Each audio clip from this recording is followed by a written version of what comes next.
আসসালামু আলাইকুম সমাজ দর্শক মণ্ডলী, আমরা দাঁড়িয়ে রয়েছি আমাদের ঐতিহ্যবাহী চকরিয়া উপজেলার কৃষি নির্ভর চকরিয়া উপজেলায়। আমাদের চকরিয়াতে মাছে ভাতের যে বাঙালি, মাছ এবং ভাত সাথে লবণ।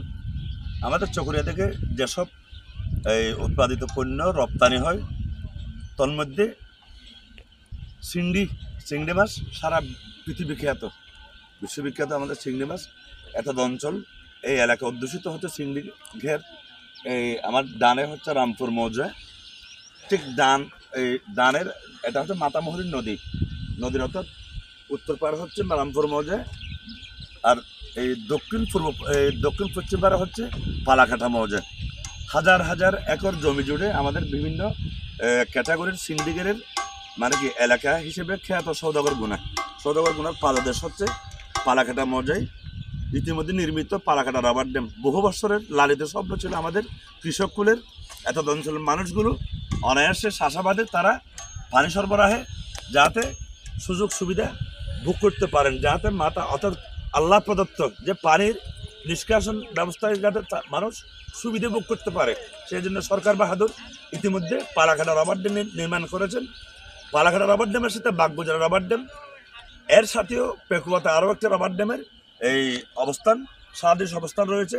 সর্বোপরি চকরিয়া উপজেলা জুড়ে 18 ইউনিয়নের মধ্যে সিরিঙ্গা ইউনিয়ন হচ্ছে বিশাল বিস্তীর্ণ এলাকা জুড়ে সৌদাগর গুনা, বুড়িপুকুর, চরণদ্বীপ এবং বিশেষ করে মাতামুহুরী নদীর অববাহিকে ডানে আমার এবং বামে এপারে হচ্ছে পালাকাটা মৌজা, এপারে হচ্ছে রামপুর মৌজার আদলে কৃষি জমি এবং এই আগামী যে মৌসুম আসন্ন বর্ষা মৌসুমে যেখানে মাছের চাষাবাদ করা হয়।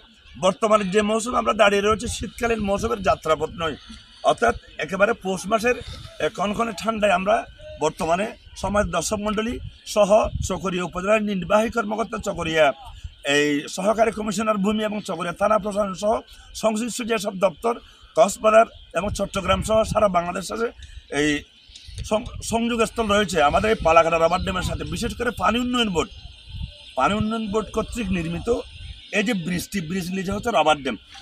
আমি আপনারা দেখতে পাবেন এই রাবার ড্যামের যে পরিসর এই মাতামুহুরী নদীর ডানে এবং বামে অর্থাৎ দক্ষিণ এবং উত্তর পশ্চিম পাড়ের সাথে যে সংযোগস্থল, এখানে এই রাবার ড্যামের মাধ্যমে মানুষ মিঠে পানি সরবরাহ করেন। পশ্চিমে হচ্ছে লবণাক্ত পানি আগামী দিনগুলোতে আসার যে সুযোগ এবং সময় তা কিন্তু পেরিয়ে যাচ্ছে। বর্তমানে খুব একেবারে গুড় এই শীত মৌসুমে মানুষ চাষাবাদ যখনই এই শাক সবজি তুলে এই ধান চাষের জন্য মানুষ ব্যস্ত সময় পার করবেন, অর্থাৎ ধানের যে বীজ রোপণ করবেন সে সময় আসন্ন। এমত অবস্থায় যে রাবার ড্যাম না হলে আমাদের চকরিয়ার কৃষকরা পানির অভাবে পড়বেন এবং লবণ পানির শূন্যতায় মানুষ লবণ চাষ করতে পারবেন না। সেই মৌসুমে এসে আমরা এমন কঠিন একটা মুহূর্তে আমরা দাঁড়িয়ে রয়েছি। দেখেন যে রাবার ড্যামের যে উপরিভাগের যে একটা ব্রিজ নির্মাণ করা হয়েছে, ব্রিজটি বর্তমানে খানা খন্দকে নয়, একেবারে এখানে প্রতিনিয়ত মানুষ বিভিন্নভাবে দুর্ঘটনার শিকার হচ্ছে। এখানে গরু ছাগল চাষাবাদের যারা হালের বলদ নিয়ে যারা এপার থেকে ওপারে যায় কৃষককুল বিশেষ করে, তারা প্রতিনিয়ত এখানে বিভিন্নভাবে দুর্ঘটনার শিকার হচ্ছে বলে আমরা স্থানীয় সূত্র জানতে পেরেছি। যে খানা খন্দক ছাড়াও ব্রিজের যে মানে কি যাত্রাপথে একইভাবে যে আপনারা দেখতে পাচ্ছেন বাম পাশে বর্তমানে ভাঙা, যে কোনোভাবে একজন সাধারণ মানুষ, শিক্ষার্থী, এই কৃষককুল যে কেউ আসলে এখানে পড়ে যাওয়ার উপক্রম, মানে এখানে কেউ তাকে বাঁচানোর কোনো পথ খুঁজে পাবেন না। এদিকেও ভাঙা তাহলে ব্রিজটা বর্তমানে জরাজীর্ণ অবস্থায় রয়েছে। ব্রিজ তো হচ্ছে মানুষ চলাচলের জন্য, কৃষককুল এপার থেকে এপারে যাবে, কিন্তু যে কারণে আমরা আজকে আপনাদের দৃষ্টি আকর্ষণ করছি, সংশ্লিষ্ট প্রশাসনের দৃষ্টি আকর্ষণ করছি যে রাবার ড্যাম বর্তমানে এটা ভেঙে গেছে। আমরা যেভাবে জানছি আর কি, কিন্তু মেরামতের কোনো খোঁজখবর এখনো পর্যন্ত নেই, কিন্তু সময় পার হয়ে যাচ্ছে।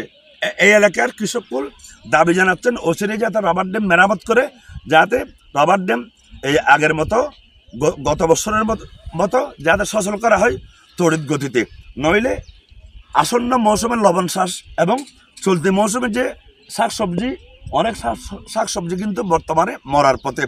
যে ধান রোপণের জন্য যে ধানের বীজ রোপণ করবে তাও কিন্তু মানুষ এখন পানির অভাবে তারা শূন্যতায় ভুগছেন।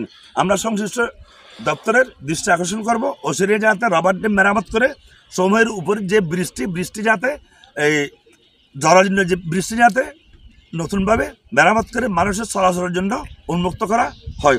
এ কারণে প্রত্যেক যারা আমাদের আওয়াজ শুনছেন এবং আমাদের সংবাদগুলো পড়ছেন প্রত্যেককে আমরা আলোকিত চক্রের .com পক্ষ থেকে জানাচ্ছি অশেষ শুভেচ্ছা এবং অভিনন্দন। সালামু আলাইকুম।